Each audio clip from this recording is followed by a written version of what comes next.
સુરત શહેરના અલગ અલગ વિસ્તારમાંથી રિક્ષામાં પેસેન્જરોને આગળ પાછળ કરી મોબાઈલ ફોનની ચોરી કરતી તેમજ મોબાઈલ સ્નેચિંગ કરતી ગેંગને ઝડપાઈ છે।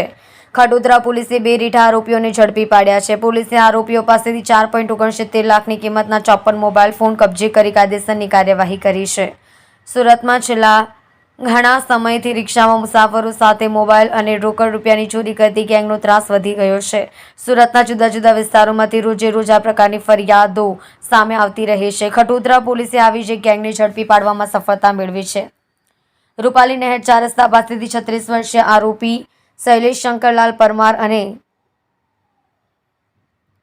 46 વર્ષીય અનિલ ઉર્ફે બાપિયા પ્રહલાદ સૈદાણેને ઝડપી પાડ્યા હતા। પોલીસે ઝડપી પાડેલા આરોપીઓ પાસેથી 4.69 લાખની કિંમતના 54 જેટલા મોબાઈલ ફોન કબજે કર્યા છે। પોલીસ તપાસમાં ખડોદરા, વેસુ અને ગોડાદરા પોલીસ મથકમાં નોંધાયેલા ગુનાનો ભેદ ઉકેલાઈ ગયો હતો।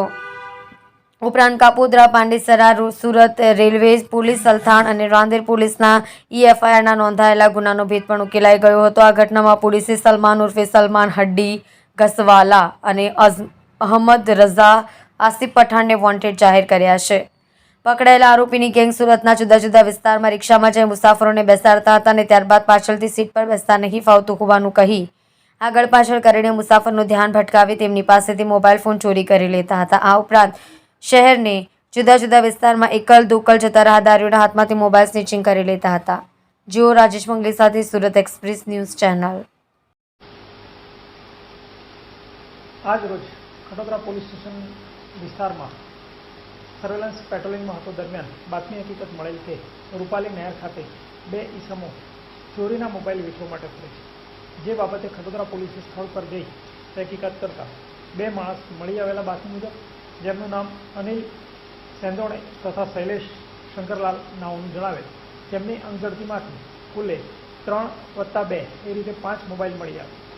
જે બાબતે તેમની સાથે ઘનિષ્ઠ રીતે યુક્તિ પ્રયુક્તિપૂર્વક પૂછપરછ કરતા તેઓ પોતે મોબાઈલની દુકાન ધરાવતા હોવાનું ખુલેલ અને પોતાની મોબાઈલ દુકાન ત્રિકમનગર વરાછા વિસ્તારમાં હોવાનું જણાવેલ।